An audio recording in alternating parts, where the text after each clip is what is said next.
मैं अपना परसेप्शन दे दिया हूँ। इलेक्शन कमीशन ऑफ इंडिया ने ये आज तक नहीं करके दिखाया कि ईवीएम हैक नहीं भी हो सकती है। वो अपना डेमो ले आके दिखाए पूरे देश को कि ईवीएम हैक नहीं हो सकती है। कोडिंग प्रोग्रामिंग जो भी होगा वो अंदर से खोल के डाला जाए, तो खोलने के लिए वो इजाज़त नहीं करते हैं।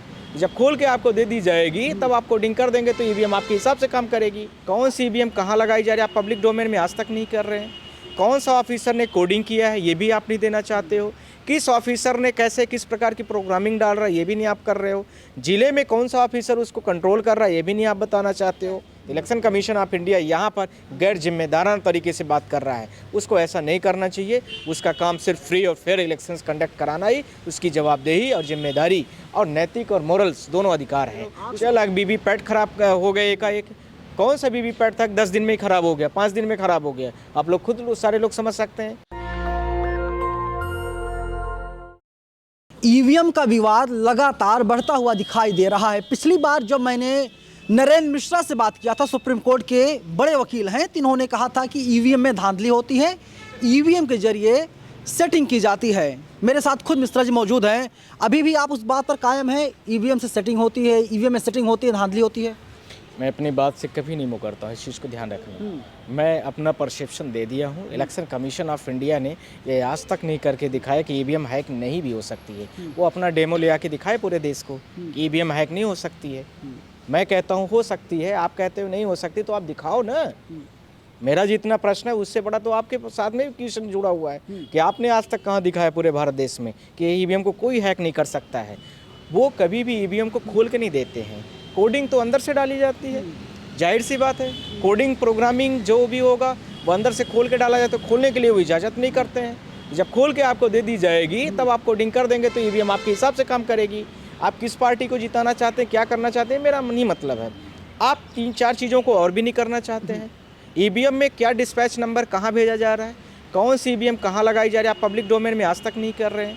कौन सा ऑफिसर ने कोडिंग किया है ये भी आप नहीं देना चाहते हो। किस ऑफिसर ने कैसे किस प्रकार की प्रोग्रामिंग डाल रहा है ये भी नहीं आप कर रहे हो। जिले में कौन सा ऑफिसर उसको कंट्रोल कर रहा है ये भी नहीं आप बताना चाहते हो। बेल और ECIS कंपनीज को भी आपने पब्लिक डोमेन पर और RTI के अंडर में क्यों नहीं डाल रहे हो। यदि इलेक्शन कमीशन ऑफ इंडिया कहता है कि ईवीएम एक तरह की कैलकुलेटर है, तो कैलकुलेटर का सॉफ्टवेयर पूरे पब्लिक डोमेन में होना चाहिए। ऐसे आपको क्या दिक्कत क्या आ रही है, ये मेरा प्रश्न है आपके माध्यम से इलेक्शन कमीशन ऑफ इंडिया के लिए। साथ ही साथ में मैंने आज 3 राज्यों का डेटा रिलीज़ किया है। इलेक्शन कमीशन ऑफ इंडिया को भी मैंने दिया था और आप लोगों के माध्यम से मैंने आज फिर दिया है और बोला भी है कि ये मैंने दिया है, आप चेक कर लीजिए। सुप्रीम कोर्ट ऑफ इंडिया को भी दिया है मैंने, उनको भी बोला ऑनरेबल चीफ जस्टिस, ऑनरेबल आप भी इसको चेक करा लीजिए। यदि गड़बड़ियाँ हैं तो आप उसको सुधारने के लिए डायरेक्शन दीजिए, या गड़बड़ियाँ नहीं हैं तो आप जो चीज़ें हैं चले टेक्निकल एरर होंगी। मैंने आपका इंटरव्यू किया था, उसके बाद CC का बयान आता है। CC खुलेआम कहता है कि देखिए धांधली नहीं होती और हम किसी पार्टी के लिए काम नहीं करते, हम निष्पक्ष हैं पूरी तरीके से। इलेक्शन कमीशन ऑफ इंडिया से पूछ लीजिए तो इतने बड़े निष्पक्ष थे। वीवीपैट से जो पर्ची है दिखती है उसको निकाल के दिखा दे पूरे देश की जनता को लेकर के। और इसके साथ में मैं आपसे यह भी बोलना चाहता हूं कि सुप्रीम कोर्ट के पास पावर है, इलेक्शन कमीशन के पास पावर है कि ईवीएम की जो पर्ची है यदि कभी देखने की ज़रूरत पड़े तो दिखा सकते हैं वो। पर कैंडिडेट बेचारे इतने बड़े लोग नहीं होते हैं। भारत देश की जनता, प्रत्येक वोटर का नागरिक 140 करोड़ की जनता है और वो चाहे कि मेरी पर्ची मुझे देखने, तो एक एक व्यक्ति को आप नहीं दिखा सकते। तो आप ईवीएम से जो पर्ची निकले वीवीपैट से आप तुरंत दे दो उसको, क्या दिक्कत क्या है। हमने वोट डाला है फला व्यक्ति को या फला कैंडिडेट्स को, वो हमारी ये पर्ची है और उसको हम बैलेट बॉक्स में अपना डाल दें, अपना देख लिए। वर्चुअल चीज़ों पर हम भरोसा नहीं कर रहे हैं, इसलिए हमने इलेक्शन कमीशन ऑफ इंडिया से यह प्रश्न रेस किया है। चुनाव आयोग भी वही कह रहा है कि आप लोग वर्चुअली अंदाज़ा लगा रहे हैं, गेस कर रहे हैं कि ईवीएम से धांधली होती है। आपके पास कोई डेटा नहीं है, कोई ठोस जो है सबूत नहीं है आपके पास, एविडेंस आप लोग कोई पेश नहीं कर पा रहे हैं। ये आप कहते हो, मैंने अभी फिर से बोला है। असम का अभी लेटेस्ट चुनाव हुआ है। असम में एक व्यक्ति को वहाँ पर 90 टोटल वोट्स हैं और टोटल वोट्स में जो है तो ईवीएम में जितना टोटल वोटिंग पड़ी है उसमें 171 वोट आ रही है। कैसे हो रहा है, टोटल वोट ही 90 है, तो आपको खुद भी लगना चाहिए। दूसरा, छत्तीसगढ़ में एक कैंडिडेट बोलता है कि मेरे घर के लोगों ने मुझे वोट नहीं दिया, मैंने अपना वोट दिया है और रिश्तेदारों ने नहीं दिया, मैंने सारी चीज़ों को मान, पर मैंने अपना खुद तो वोट दिया है। वो उस ओन पोलिंग में एक भी वोट नहीं पाता है। क्या आपको यह नहीं लगता है डेटा में हमने जो डेटा प्रोड्यूस किया है वो डेटा नहीं लग रहा है आपको डेटा है?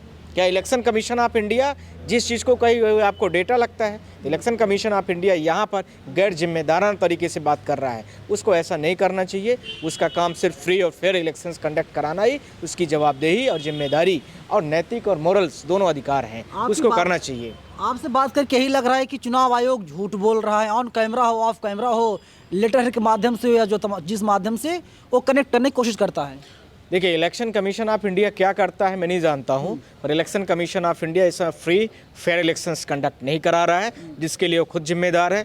भारत देश की जो डेमोक्रेसी है वो जिस तरह से उसको ख़राब कर रहा है उसकी जिम्मेदारी है।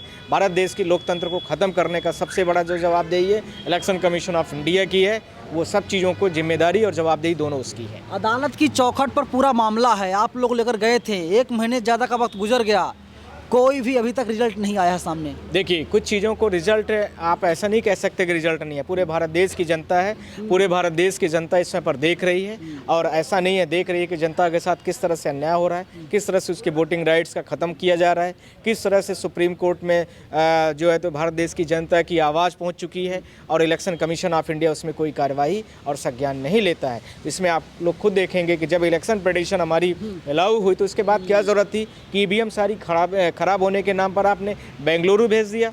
आप खुद लोग देखिए, सारे लोग चल वीवीपैट खराब हो गए एकाएक। कौन सा वीवीपैट था 10 दिन में ही खराब हो गया, 5 दिन में खराब हो गया। आप लोग खुद सारे लोग समझ सकते हैं क्यों खराब हो गए। मैं आप लोगों से पूछना चाहता हूँ, पूरे भारत देश की जनता से पूछता हूँ, क्यों खराब हो गए एक दिन में? वो एकाएक कैसे खराब हो सकते हैं? क्योंकि सुप्रीम कोर्ट ऑफ इंडिया ने उसको हियरिंग के लिए अलाउ कर दिया मैटर को। जब ये तो हमारा एविडेंसेस जब नहीं रहेगा, हम केस तो जिससे न जीत सके, इसके लिए इलेक्शन कमीशन ऑफ इंडिया ने इंटेंसली किया है। हमने चिप की बात किया है, हमने कोडिंग की बात किया है, क्या क्या है उसमें यूज किया गया है, वो सारी चीज़ें हमारी प्रिजर्व की जाए। ये क्यों इलेक्शन कमीशन ऑफ इंडिया ऐसा कर रहा है? आप लोग सारे पूरे भारत देश की जनता से मैं आपके माध्यम से पूछना चाहता हूँ, क्या मतलब क्या है आपका? क्या करना चाहते हैं आप पूरे देश पर? ये सारे प्रश्न हैं हमारे, और इस इन प्रश्नों के जवाब अभी तक इलेक्शन कमीशन ऑफ इंडिया न दे पाया है, न दिया है, न देने की कोशिश पर है, न तो उसकी नीयति है। क्योंकि अब इलेक्शन कमीशन ऑफ इंडिया का जो अपॉइंटमेंट होगा वो पर्टिकुलर किसी रूलिंग पार्टी से संबंधित होगा, जो रूलिंग पार्टी उस पर देश में काम कर रही होगी, और उसके कलीग के माध्यम से होगा। इसलिए उन्होंने ऐसा किया, क्योंकि उनको देखना है कि हमारा अपॉइंटमेंट तो फला व्यक्ति करेगा, हमें उसके संरक्षण में चलना है, हमें उसके देख रेख में चलना है, बस हो गया। इसी को लेकर के वो पूरे भारत देश में उस पार्टी विशेष के लिए काम कर रहे हैं। इसीलिए वो इलेक्शन कमीशन पूरी जनता की आवाज़ को नहीं सुनना चाहते हैं। अपोजिशन के लीडर्स जो टाइम मांगते हैं उनको नहीं देना चाहते हैं।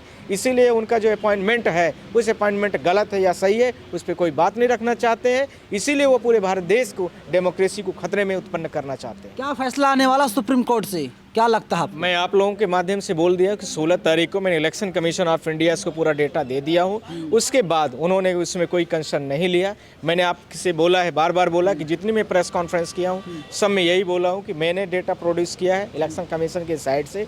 इलेक्शन कमीशन भी वेरीफाइड करा ले, पूरे देश की जनता भी कर ले, और उसमें जो गड़बड़ियाँ आती हैं उस गड़बड़ियों के आधार पर इलेक्शन कमीशन ऑफ इंडिया उसको वेरीफाइड करे और उसको जहाँ जो जैसी गड़बड़ियाँ हैं उसको सुधार करे, और यदि उनमें चांसेस बनते हैं तो उनको जहाँ पर जैसी आवश्यकता वहाँ चुनाव करें। लेकिन ग्लोबल लीडर है मोदी जी, ऐसे ग्लोबल लीडर तो बन नहीं गए। जाहिर सी बात है उन्हें सिर्फ भारत की नहीं बल्कि पूरी दुनिया की जनता पसंद करती है, तो लोकप्रियता उनकी है, जनता उनके पार्टी के पक्ष मतदान करती है। कमल के फूल के सामने वाला बटन जाकर आम पब्लिक दबाती है, तभी बीजेपी जीतती है।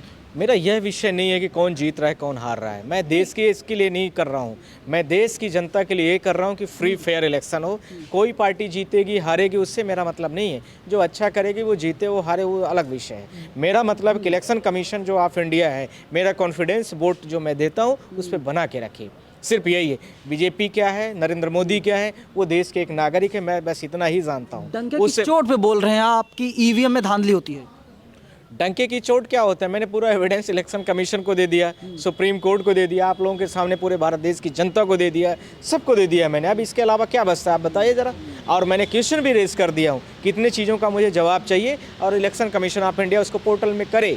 क्या दिक्कत क्या है? कौन सी ऐसी कोडिंग है कि आप देश की सुरक्षा बता देते हो, आप ये बता रहे हो ईवीएम है क्या? जब आप कंप्यूटर कैलकुलेटर बताते हो तो आपको दिक्कत क्या आ रही है? डेटास को, सारी चीज़ों को, कोडिंग को, चिप को, उसमें जो सर्किट लगा है उसको लेकर के, बेल्ट जितनी मैन्युफैक्चरिंग की है, ECL जितनी मैन्युफैक्चरिंग की है, उन सारी चीज़ों को बताने में क्या दिक्कत है बताइए। लेकिन लोग कि अगर ईवीएम में सेटिंग होती तो जितना मत पड़ता है सारा मत बीजेपी को मिलता, अन्य पार्टी को मिलता ही नहीं।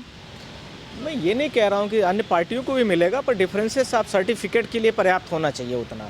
वो सर्टिफिकेट जितनी ज़रूरत है, जितना उनको बोल गया, जितना चीज़ें हैं वो चीज़ें कर दिया उन्होंने, काम खत्म। और दूसरा मेरा विषय है कि इन चीज़ों को यदि मान लीजिए सबके मन में शंका है तो आपको करने में बुराई क्या है, मैं बस इतना ही कहना चाहता हूँ।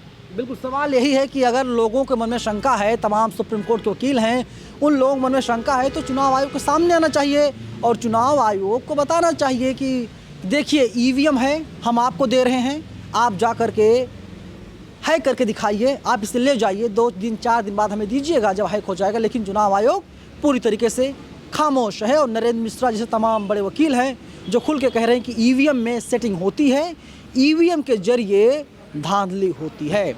आपको क्या लगता है ईवीएम कितना सेफ है? आपके लिए कमेंट बॉक्स खुला हुआ है। कैमरा पर्सन बॉबी के साथ मैं नवीन कुमार नंदन, national Dastak, Firoz Shah road, Delhi. National Dastak की आपसे गुजारिश है कि अगर इसको बचाना चाहते हैं तो नेशनल दस्तक को सब्सक्राइब करने के लिए रेड कलर के सब्सक्राइब बटन को दबाएं, फिर बेल आइकन की घंटी दबाएं। नेशनल दस्तक को बचाने के लिए बहुत जरूरी है कि हर खबर को शेयर करें, लाइक करें, कमेंट जरूर करें।